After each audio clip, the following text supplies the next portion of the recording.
In today's episode, we're gonna lay out how to build $1 million business starting with just 100 people. 100 people is enough to start the road to $1 million.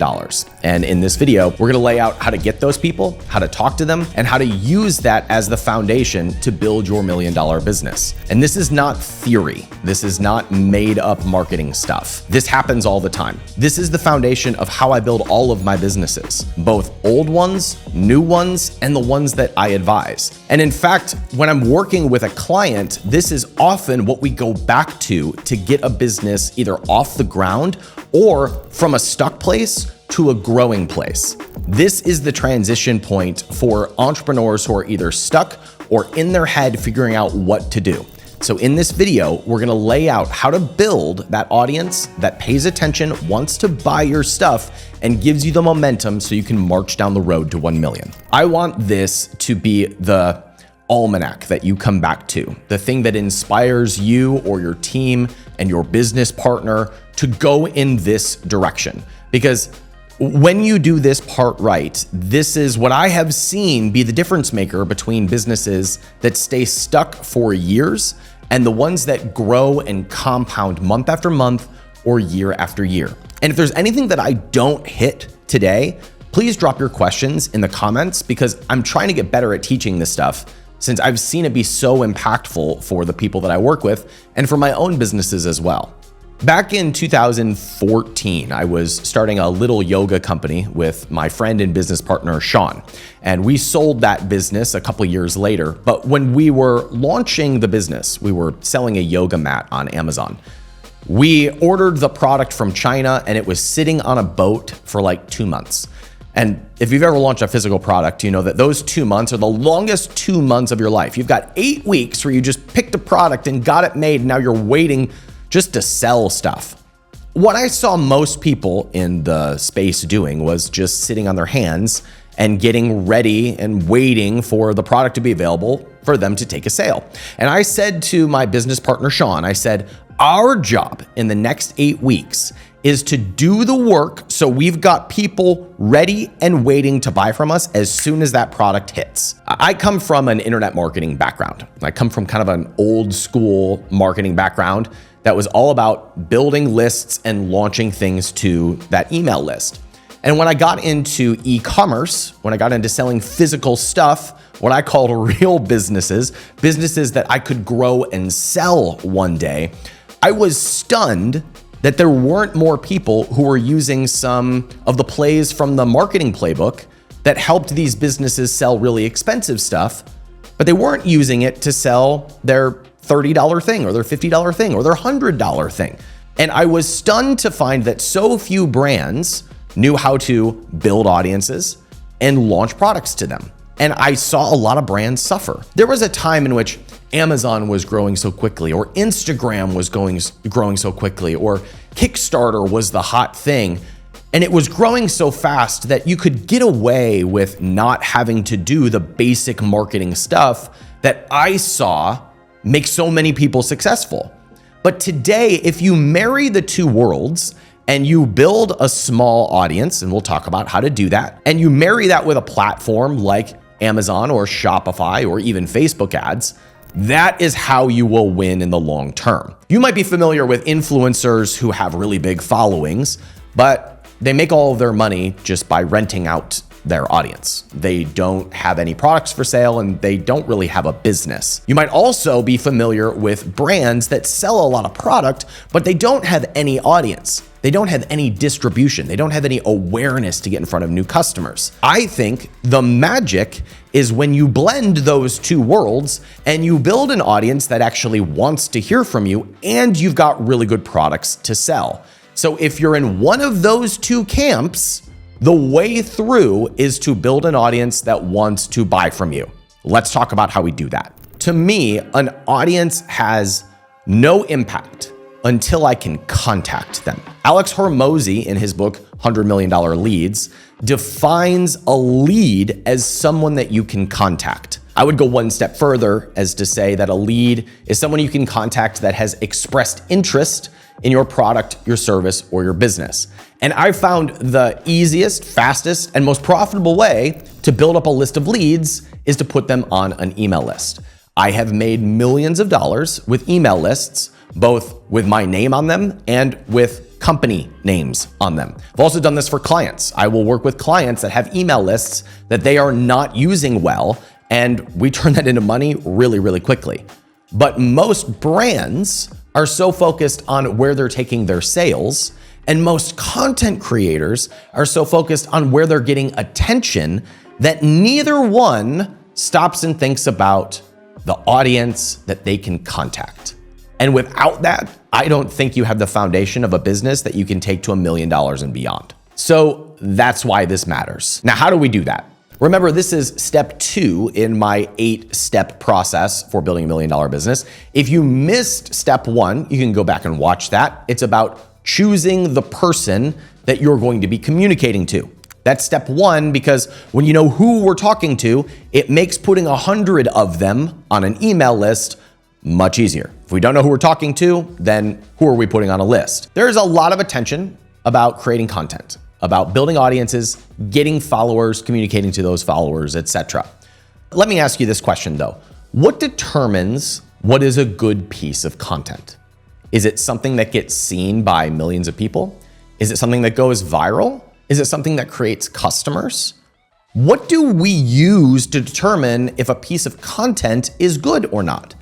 I determine a good piece of content based on how many leads I get, how many people come into my audience and follow along and raise their hand that say, I want more information about this product or this service. Now, the pieces of content that create the most leads are not always the ones that get 1 million views. They're not always the ones that go viral. But if something is getting leads, if something is getting a pool of potential customers, then I can advertise that piece of content to make it seen by as many people as I want. And if I'm getting potential customers from that piece of content, then it might make sense to put advertising behind that piece of content. Now, this flies in the face of what most people will say to content creators. They will advise them to structure it in a certain way to go viral. They will talk about ways to get likes and create controversy and trick the algorithm. And all that stuff is really helpful, but it doesn't matter if you don't create leads. You don't create a core group of potential customers that want to buy your stuff. So I would argue that the best piece of content is the one that creates leads. This is important to understand because it changes the frame of content creation for when you go promote your business or announce that you're starting something. The purpose of doing that is to put people onto an email list. So when you're sitting in front of your phone going, what content do I create for Instagram? Or what do I post on TikTok? A lot of times our attention goes to, well, what's going to go viral or what's going to get views? But instead, what if your frame went to what is going to put people onto an email list? When an influencer goes to launch a product or to launch something that is actually going to make them money, I will encourage them to first make an announcement post that they're doing that thing, and then send people over to a waiting list where they can enter their email address so they can get updates about the development of that project or that product or that business.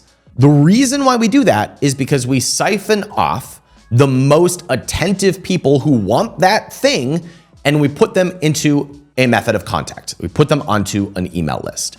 Now the creator can go continue making content, continue building the audience, and once in a while, they will say, hey, I'm doing this thing, go over here to get on the waiting list.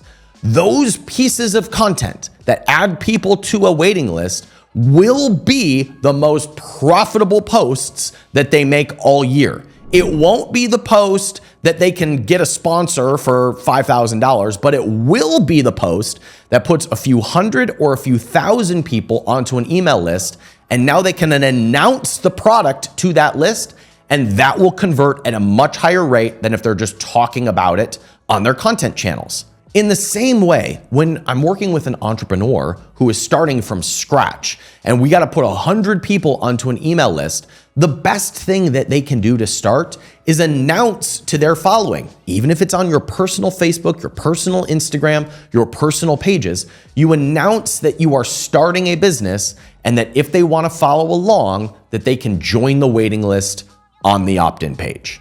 That alone, that opening move, often puts 50, 100, or a few hundred people onto a waiting list. And now we have enough to do damage. This is how we start the process of building that audience of people that wants to buy from us. And now on a daily or weekly basis, when we create a piece of content on whatever platform you want, we are calling attention to that email list. And that is where we will communicate with our potential customers about when the product is going to be ready, about what deals or promotions we're running, and we can stay in contact with those people as we're building the business. A few weird things happen when you do this. Number one, it sort of liberates you to create content and communicate with your audience without having a salesy or ASCII approach. You're not trying to extract from the content, you're trying to put people onto an email list. It is much more communicative to be able to connect with your audience and send them over to the list where you will be selling them stuff. That feels a lot lighter and less icky than talking about your product in front of your phone all of the time, or trying to discount your product on Amazon so that you undercut everybody else so that you get more sales. The more the attention is on the long-term building of that email list, the more you're liberated to do good work in other areas of the business. So let's break this down as if you were building an audience from scratch and your assignment was to put 100 people onto an email list. How would we start? Well, our announcement post might add 20 to 25 people to start. How do we get the other 75 or 80? Well, now we can think about the types of content that we might create that would call out to our ideal people that raise their hand and say, hey, I might want to buy this thing. So one of the ways to do that is to say explicitly who it's for. You can say, I'm developing this product for this type of person. That is one piece of content that you can create. Another piece of content is telling stories about yourself or other people that you know that are that ideal person, and to explain that you're developing this product or this business specifically for them. Let me tell you a story about someone who did this really well. There's a member of our community, the 1%, her name is Liz. And Liz is a mom, and she has been researching what types of chemicals are giving her kids rashes. And she decided that it was the laundry detergent that she was using. So she announced on her personal Facebook that she was going on the journey of starting a business to try to solve this problem, to create a product that didn't irritate your skin. She didn't have the product ready yet. She just made an announcement post on her personal page, and it got dozens and dozens of comments. It also added dozens of people to her waiting list, and she private messaged me and told me that she also made a couple of sales. Again, her product wasn't even ready yet. She doesn't have anything to ship, but people saw the announcement post, they signed up for the waiting list, and they put down a deposit to buy the product for when it was ready. She's now in business. Now, every time she's got an update about when the product is going to be ready, or going to the manufacturer, or taking the sample product and smelling them, or testing them out to see how effective they are, that's a piece of content that she can send over to the waiting list. And now she's building a list of people that are ready and waiting to buy her product as soon as it's live. So you can announce that you're going in a certain direction. You can document the journey. You can tell stories. You can speak directly to the person and the challenges that they face on their journey.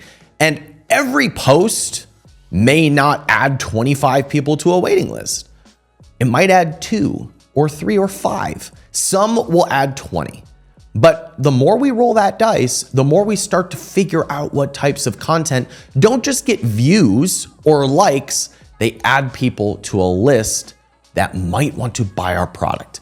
This is how we start to move in the direction of not just getting attention, but turning our attention into customers. This is how we start to build the audience of people that will be the foundation for our $1 million business.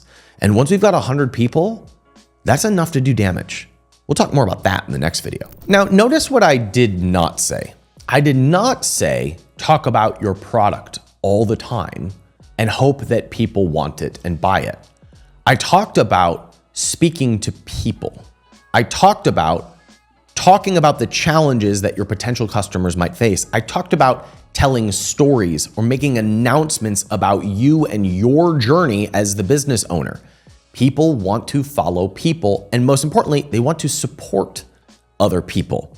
So the more that you or the people on your team are speaking to the direct target audience, the more likely they will be to purchase once you launch the product or do a promotion to that email list. So let's make this super tactical. What do you actually do? The first thing that I would do is I would set up a lead capture page that is connected to my website. There are a bunch of tools out there, and a lot of them have free trials, or they allow for it to be free up to a few hundred people.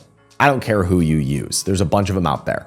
But I would set up a page that collected the name and email address, and the hook that I would use to get people to sign up for that is either be first in line for when this product is ready, or just a discount, a coupon code, or some sort of early access discount. Discounts and coupons, not my favorite way to build an email list, but it is effective. The point is you're getting people to sign up to be first in line for when a product is ready. You don't need to write a long ebook. You don't need to have a free video series. You can do all that stuff. It's just not the most direct way to turn those leads into sales. But as long as you're building the email list, you have my blessing. Next, I would post on one traffic platform. That could be Instagram. That could be your blog. That could be TikTok. Wherever you're comfortable communicating with your potential audience, do that consistently. You don't need to be on every platform because we only need 100 people. So when we're communicating regularly on one platform and sending them over to a lead capture page, it is just a matter of rolling the dice enough times until we have 100 people on that email list. I use podcasting and YouTube. I'm stubborn. Like, I do long form stuff that takes forever to make and takes a team. You don't got to do any of that. When you just post on a platform consistently, the whole point is to put people onto an email list that are ready to buy from you. So I would do an announcement post first, and then I would consistently make posts about stories, about your journey, about the challenges that you see that your customer or potential customer deals with. And I would send all of that traffic to one place, and it is where you collect the email. Do that consistently, you'll have 100 people on an email list. So what do you do from there? Listen to me very carefully. This is all you need to do to stay in good communication with your audience once you have them on an email list. At minimum, send one email per week that is just a company roundup. This is what's going on in the company. It's what's going on in your head. It's how you're feeling about the business right now. It is your favorite reviews from the week or the interesting people that you met. Just do one Friday wrap up of the coolest things that happen in your business. For some people, that's the best performing piece of content, or it's the best comment that you got on social media. Just do some sort of wrap up that starts to build a culture and a community. I find it to be helpful if I've got 3 points in an email: a story, a best of, and an ask. That's kind of my formula. I have a story from the week, I have something that went well this week, and then an ask of the audience. And that ask might be, tell other people about this piece of content or about this product launch that's happening. That just helps me show up and write with less stress. So one Friday wrap up every week is your minimum viable communication with that audience. When you start doing this, some weird stuff starts to happen. I don't know what it is, but people just start coming out of the woodwork to support you. I'll tell you a story. When I bought back a business that I had previously sold and we decided to start turning it around, the first thing that I did was start communicating with the email list that hadn't been communicated with in 2 years. They had not got emails from the company for 2 years. I just started communicating with them. You wouldn't believe the email responses that I got. I got responses from customers who were like, hey, I'm so glad to hear from this brand. I've been a customer for years and you don't carry that product that I loved before. What gives? That is a really valuable piece of content. I also got emails from people who were executives at other companies. And they said, hey, I just saw that you're relaunching this business. I could introduce you to this person and this person over here. People just start coming out of the woodwork to be part of the story. So if you are creating the story, even if that story is, I'm starting a new business and we're going in this direction, people want to be involved. No one believes me when I tell them this. And then they do it and they get it and they make lots of money. So just do the thing. Now here's the part that no one wants to hear. In order to do this well, you have to actually care. You have to actually care about the customer experience and the responses that you're getting and the people who are reaching out. And most people in the internet space don't want to care because they just want something to happen. But when they actually care about the people who are on the other side of that email and they're writing in and you're responding to them, or at least someone on your team is responding to them, there is so much juice in that squeeze. When you get one reply from a brand or an entrepreneur that you're following along their journey, you're now bonded to that business. And here's how this plays out. That person who is now bonded to your business, they're more likely to leave a really good review when your product is ready. They're also more likely to pull out their phone and record a video for you that becomes another piece of content that you will link back to the email capture. They're more likely to tell a friend who will also become a super fan of the business. To do this, you have to think small and micro for a while before you think about blowing it up. That's why this video is about building a list of 100 people, not 1,000,000 people. If you build a list of 1,000,000 people before you launch, you won't do the little things that actually compound over 3 to 5 years. But if you've got a loyal audience that is small, you can do a lot of damage, and that small group of people will come back and support you over and over and over again in the form of purchasing your product, leaving reviews, telling your friends, commenting on your videos, sharing your stuff, and bringing other people into the audience. You have to think really small and micro and be at a certain level of service with those people who are showing up in order to do this well. Otherwise, you're skipping the most important part of the process. Now, if you are a business that has been around for a while, or you are a content creator that has an audience, or if you're an entrepreneur that's wanted it for a really long time, you will likely overlook this step. You will likely try to skip that nurturing process of the first 100 people. I have seen and advised brands who are doing $2 million in top line, and they can't grow beyond that. And my advice to them is to come back and start to build the raving fan base of 100 people on an email list. And they don't want to do it because they can't see how it will help them grow past 2 million. And so they look for the next tactic or the next strategy that's going to take them from 2 to 3.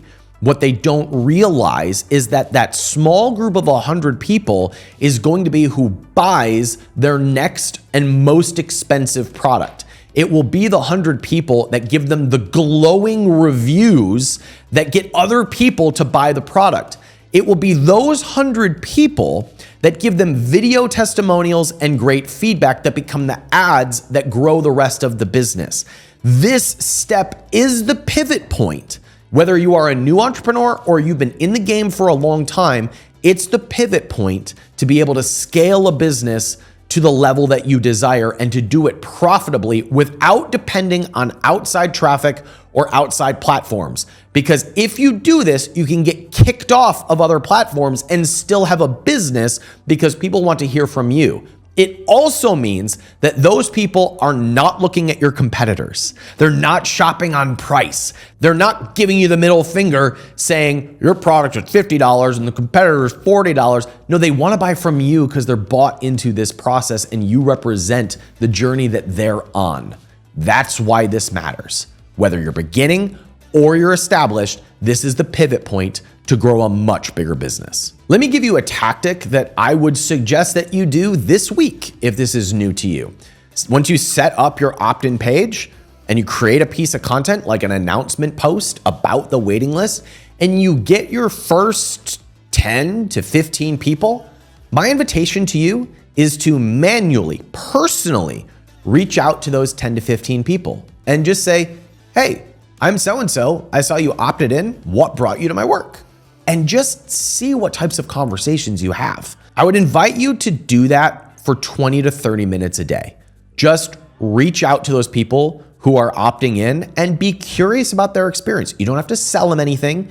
You don't have to ask for anything. Just be curious about how they got here. It will get you into the mind of the customer and it will start nurturing that list of people that will support you moving forward. If you do nothing else, that will get you ready for the rest of the steps of this 8-part process to building $1 million business. Okay, so how does this turn into money? We've covered this a little bit, but there is one specific strategy that I will share with you in the next video about how to launch a product to this audience that you have been nurturing. If you do your launch in a specific way, it, in my experience, is the fastest way to take a new brand to $10,000 to $25,000, sometimes within their first month to 3 months. I've had some people do it and have $100,000 in sales their first month. That doesn't happen very often, but it does happen occasionally. So in the next video, we're gonna talk about how to take this audience and structure a launch so that you get sales on day one and you've got the momentum out of the gate